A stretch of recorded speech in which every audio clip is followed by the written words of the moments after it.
هذا عداد برقم، حكمه حكم المسبحة. المسبحة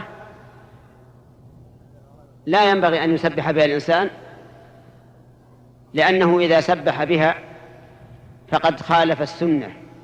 السنة أن يسبح بالأنامل، لقول النبي صلى الله عليه وسلم: اعقدن بالأنامل فإنهن مستنطقات.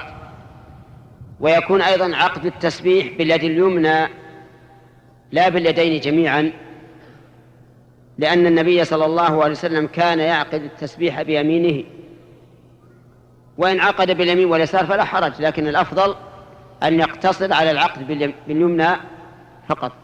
ولأن السبحة قد يدخلها الرياء، فإن من الناس من تشعر بأنه يرائي إذا سبح بالسبحة، حتى إن بعضهم يتقلد سبحة فيها 1000 خرزة، وكأنه يقول للناس: انظروا إلى هذا الرجل الذي يسبح الله 1000 تسبيحة.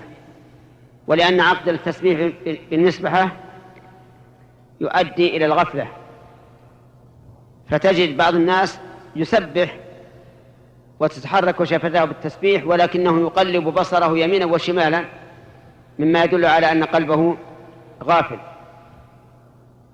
فعلى كل حال التسبيح بالأنامل أفضل من التسبيح بالمسبحة أو بهذه الوسيلة التي ذكرتم أنها موديل جديد. ليه؟ على كل حال يمكن نعد بها التسبيح، نأخذها ونعد بها غير التسبيح، ولكن على مسؤوليتك أنها هبة.